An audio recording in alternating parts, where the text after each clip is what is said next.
الحمد لله رب العالمين وقرين إلى أبا مهدله مهد علم بكدب وحن سلامة يا عيد كسته وعاوة كسوغيب بشي مناسبة ويقول ريان مدحده وزيرده وقونا السيه الرئيو وردو حالدي شيء يا عاوة سلامته ودخل ديسين هذا دركتان وزيره ميل فرديه وبدن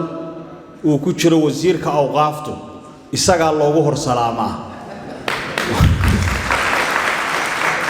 وزير كأوقافته مركب مدحوينه قلا وزير هذا صوب قلا وزير هذا الكوهر بلابا ووزير كمدحوينه وهر سلامه وحنا ده وزير هذا كلا ديريه الدين تيبوسيده مركا نعا وحنا وهر رئيسين يا سلامة وزير كوزارة الدين تيا وقافته وزير كوزارة حنانة حولها وزير كوزارة حرير كقولياشة هي الدستور كا أو حسن با تاسع نقول وزير كوزارة عافيماتك وأهان شري حنانة حولها هالمال هذا الكوبتشرو وزير كي إسكارسين تو نجتجي قدوميها هايدا شغالها دولة مدن خالد جامع قضح وحنكلو سلام يا وسيجارو سلام يا marka horena aan ku kaftamaya wasaaraduhu abaalmarinta way qabtaan wasiiradu way ka soo qayb galaan laakiin inagu caawa wasaaradaha waxaynu dheernahay dawladda hooseynu dheernahay xoghayihi bayna la fadhiya oo maayarkii ka wakiila aad baan u salaamaya tiimkaana shaqada ay qaranka u hayaan waa ku bogaadinayna ugu horey waxaan hambaliyeynayaa farxadda la wadaagaya bogaadinaya shaqaalaha caawa la abaalmarinayo hambaliyo baan leeyahay intaan abaalmarinta helina waxaan leeyahay waad ku xigtaan sanadka dambe yaan lagaaga dheerayn waxaan kaloo u mahad celinayaa tiimka maamulka wasaaradda oo xaflad qurux badan inoo soo agaasimay waxaan u mahad celinayaa madaxda qiimaha badan ee caawa inoo soo sharfay muddada dheerna fadhiyey intaa kadib abaalmarintii shaqaalaha inuu caawa u joognaa abaalmarintu horta marka hore waa sharci xeer baa jideeyey in shaqaalaha la ganaaxaana waa sharci xeerka iyo siyaasaduba way ka hadleen jabtarro badan baa ka hadlaya marka labaadna waa cadaalad haddaan shaqaale la abaalmariyey jirin kuwa la ganaaxayna jirin shaqada cadaaladi kama jirto ama meeshaa waxba lagama qaban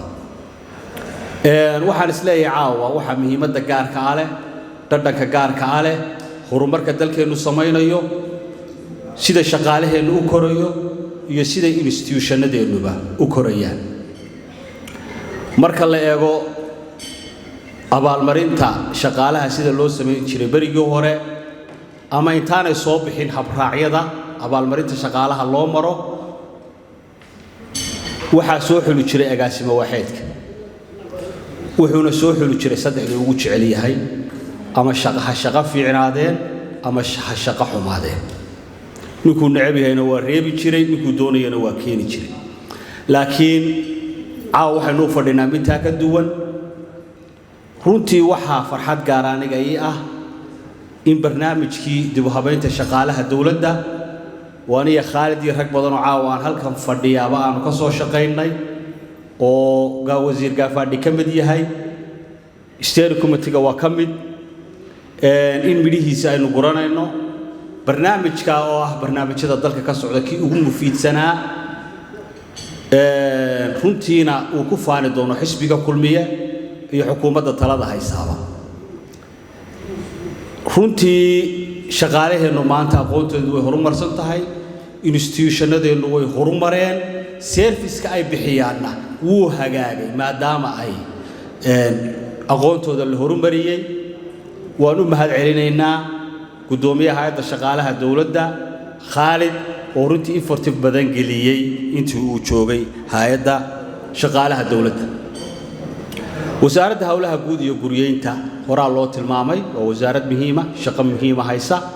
anigana farxad bay ii tahay sanad cusub iyo wasiir cusub inaan la kowsado iyo wasaarad cusub runtiina wax qabad badan oo ay qabatay baa la ugu amaanay laakiin anigu waxaan leeyahay wali ma dhawaa halkaynu faani lahayna maynaan gaarin wasiir maxamed xaaji aadan baa tusaale soo qaato wuxuu yiri markaan ahaa wasiir dawlaha wasaaradda waxbarashada hal roob oo daay baa 18 iskuul oo la dhisay wuxuu ka qaaday jiingada muddo saacad gudaheeda ilaa dhismayaasha dawladdu 100 sano iyo in ka badan ay dhisnaadaan waxaan leeyahay wasaaraddu wali ma faani karto waxaan isleeyahay sidii xasan gaafaadhi sheegay ilaa gurigaaga Hargeysa street iyo number aad ku tagto wasaaraddu wali heerkay faanaysay may gaari waxaan isleeyahay ninka naafada ahi ilaa dhismo kasta uu rabo uu u kori karo kana soo degi karo kana soo adeegi karo wali heerkaynu faan lahayn maynaa gaarin insha Allah soo waa gaarayna shaqadu waa qori isu dhiib maalinba in baynu ku darayno hadalka intiisii qiimaha badneed waa la yiri intaas wayga baraarujin ma aha hore waxba looma qaban waa loo qabtay laakiin waxaan idin dareensiinayaa mandate badan iyo mas'uuliyad badan oo aynu leenahay oo wasaaraddan u xil saaran tahay inay qaranku tabayo dadkuna tabayaan insha Allah waa gaarayna hadalka qiimihiisa iyo qaayihiisa hore loo yiri waxaan anigu u kacay inaan u mahad celiyo xafladana inoo soo xiro aad iyo aad baan idinku mahad celinayaa dhammaantiin shaqaale weynaha wasaaradda iyo marti sharafta inagala soo qayb gashay wassalaamu calaykum waraxmatullaahi wabarakaatuh